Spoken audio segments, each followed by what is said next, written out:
Hey everybody, this is Mrs. Kona reading the Chapter 7, The End of the Race. When the Lady Wilma entered the blue bay of Callao, Jack counted 31 sailing ships at anchor. He was disappointed that nowhere to be seen was the high-riding Sea Raven.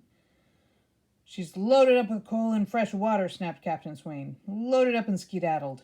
Nevertheless, smiles were the order of the day. After months at sea, the gold seekers looked upon the sunny little town as if it were Paris or London. They couldn't wait to get ashore. Hardly had the mooring lines been thrown out like bullwhips when the men began to leap to the wharf. There's my carpet. Sorry about that, guys. "Master Jack, shall we go ashore?" said Praiseworthy. "I'd like that fine." Jack posted another letter to Boston. The streets thronged with sailors and gold seekers, and in the distance the great Andes rose like painted scenery. The town wasn't a great deal larger than the ship they had just left in the fueling wharf, but it was dry land. Jack had almost forgotten the smell of dust in his nostrils. He breathed it in like perfume. The butler and the boy rode on mules, and the day had all the excitement of a picnic. Late in the afternoon, Mr. Azaria Jones hailed them into the sunny plaza. "Look here," he beamed. "I bought the last pick and shovel left in town. Since the California fever started, the shelves are bare, I can tell you, and a washpan thrown in for good measure. They're yours." "Voila!" said Monsieur Gaunt, appearing out of the crowd and dropping a pick and shovel at their feet. "I have got my hands on the last ones in town, and a washpan, too, my friends." Then he stopped to glare at the Yankee trader, who was already glaring at him. "Gentlemen," said Praiseworthy, "I think we can safely say that you found the last 2 picks and shovels left in Callao. They're bound to bring us luck, Master Jack. And I—" His words of gratitude were interrupted by the clanging of the Lady Wilma's bell, calling all gold seekers back to their ship. "Hurry, boys," shouted Mountain Jim. "The wild bull of the seas would be mighty glad to leave without us." There was a wild rush for the wharf, but when Jack turned, Praiseworthy was no longer standing beside him. Jack's hair very nearly stood on end. The butler was gone. "Praiseworthy?" The ship's bell rang through the air, but Jack didn't know which way to run. He couldn't leave Praiseworthy behind. Hadn't he heard the ship's warning bell? What had happened to him? "Praiseworthy?" Jack was unable to move, as if anchored to the spot by the pick and shovel. He had to fight back a welling up of tears. The Lady Wilma would leave without them. And then, from the doorway of a nearby shop, the butler appeared, tall and elegant in his bowler hat and white gloves. He carried the new pick and shovel over one shoulder, the washpan under an arm, and a strange package wrapped in newspaper and string dangling freely from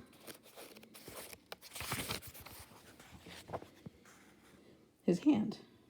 Jack had never been so happy to see anyone in his life. "Hurry!" he cried desperately. "We'll be left behind." "Not likely," said Praiseworthy. "I had to stop off and make a small purchase for our good captain himself. Come along, Master Jack." Jack tried not to let Praiseworthy see that he had been close to tears. He threw the pick and shovel across one shoulder, gathered up the washpan, and together the boy and butler hurried toward the wharf. One by one, the alley cats picked up their trail. By the time they reached the ship, it looked as if every stray cat in Callao was after them. Before the gangway could be raised, at least a dozen assorted cats followed Praiseworthy aboard. In their stocking caps, the crew was too busy throwing off hawsers and preparing for sea to bother with the invasion of Peruvian cats.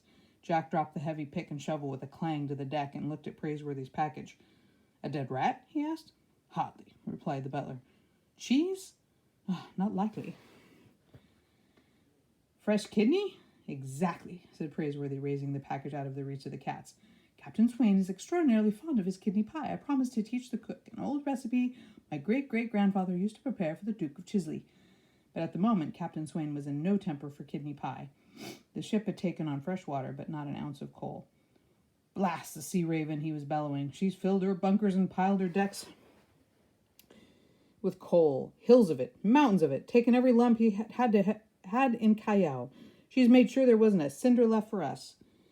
Once at sea, the Lady Wilma picked up a friendly breeze. If her coal bunkers were empty, she at least was lighter in the water and went skimming along her course.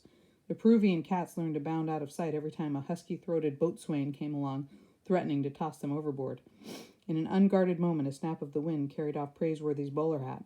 It went tumbling into the sea, filling with water, and sank. Praiseworthy was left speechless and hatless. For 3 or 4 days, he was not quite himself. He missed the hat. He hardly felt like a butler without it, but Jack thought he looked just fine. A week later, as the heat bore down on deck, Praiseworthy began tying a handkerchief around his head. Jack liked that even better. "You look like a pirate," he smiled. "Nonsense, Master Jack," said Praiseworthy. Hoping for a supply of coal, Captain Swain dropped anchor in the Galapagos, but there was nothing to be had except for a few cords of stove wood on those barren islands, and there was even less to see except for sharks in the bay. The Lady Wilma pushed on. With the rush for gold, steamers were only just being sent around the Horn to the Pacific, and fueling stops were rare. Weeks later, off the coast of Mexico, a sudden excitement raced along the decks of the gold ship. The Sea Raven had been sighted. She was lumbering through the sea, low in the water, weighed down by her extra tons of coal. They stood in enormous black piles on her weather decks. "Billy be hanged," shouted Mountain Jim. "We're going to pass her up." Jack stood on the ratlines and his heart raced with delight. The Sea Raven looked half sunk in the sea. Her passengers could be seen at the rails, glum and silent as the Lady Wilma pulled ahead. "By grabs," Captain Swain beamed, doing a little jig on the paddle box. "I guess if there's anything heavier than a ton of bricks, it's a ton of coal." By the time the brown hills of California appeared off the port side, the Lady Wilma was well in the lead. Meanwhile, the Peruvian cats had Peruvian kittens. "I'll drown 'em, every one," swore the boatswain, but he had to catch them first. They ran for cover whenever he approached, disappearing within seconds. They found every hiding place aboard the ship and invented new ones. Jack tried hard to ignore them, for good luck had taught him a lesson, but in the end he was putting out galley scraps at night. Every morsel would be gone by morning. Dr. Buckbee spent his days fishing with the line tied around his peg leg. He would drowse in the sun until a tug roused him, but when his back was turned, the fish would disappear as if into thin air. The wily cats grew fatter. As San Francisco and the end of their long voyage drew nearer, the gold seekers began to trim their beards again. They packed and repacked their sea chests. They scrubbed their clothes, and they hummed, whistled, and sang the same tune. "I'm going to California with a washbowl on my knee." Jack's thoughts raced ahead to the gold fields. What would it be like? Would there be grizzly bears and outlaws and wild Indians? Certainly, he told himself. It was an untamed place, wasn't it? What was the use of an untamed place if there weren't wild Indians and outlaws and grizzly bears? "We ought to have a gun," he told Praiseworthy. "A gun? Why?" "To protect ourselves." "Oh, stuff and nonsense," said the butler. But Jack noticed the other gold seekers busily cleaning sidearms and rifles and sharpening their knives. He wished he had a gun. A 4-shooter, maybe, or even an old army musket with a bayonet. One bright morning with San Francisco not more than a day's run, the bountiful winds died away. By afternoon, clouds had gathered in the sky, and headwinds bore down on the gold ship as if to drive her back to her wake. With steam in her boilers, the Sea Raven came steadily on course. By dusk, she had caught up to the Lady Wilma. Passing with a wild shout of glee and a victorious blast of her whistle. "Boys," said Mountain Jim, "looks like we're done for." "Not a bit," said Praiseworthy on his way to the pilot house. The Lady Wilma was already making a wide tack in the wind. She might be blown hundreds of miles off course, even as far away as the Sandwich Islands. "The voyage isn't finished, sir. Not by a long shot." But even to Jack, with the wind snapping his shirt, it seemed like the Lady Wilma's luck had run out. Captain Swain would lose command of the new clipper ship building on the waves of in Boston. Jack dug in his hands in his pockets and glanced up to the pilot house. The wild bull of the seas didn't have a lump of coal to fight the headwinds. Jack was asleep in his hammock when he was aroused by a strange sound. At first he thought it must be Mr. Azaria Jones snoring in his sleep, or Mountain Jim, or Dr. Buckbee, but they came awake too. A deep throb ran through the ship, and then another. Then a splash of the side wheels could be heard. Then another, and another. The gold seekers bounded out of their bunks, some of them in nightcaps, and collected on the deck. Sparks were flying from the funnel. Steam had been built up in the boilers. "What's the captain burning?" said Mountain Jim, scratching his head. "Cats?" "Hardly," said Praiseworthy, above the crash of the side wheels. He gave Jack a wink. "Neither cats, nor bricks, nor spoiled potatoes. Any stowaway could tell you, gentlemen, we're carrying lumber in our cargo holds. Thousands of feet of it. Lumber enough to build a hotel. It occurred to Captain Swain to purchase what he needs with the ship's fuel account. Makes a fine shower of sparks, doesn't it?"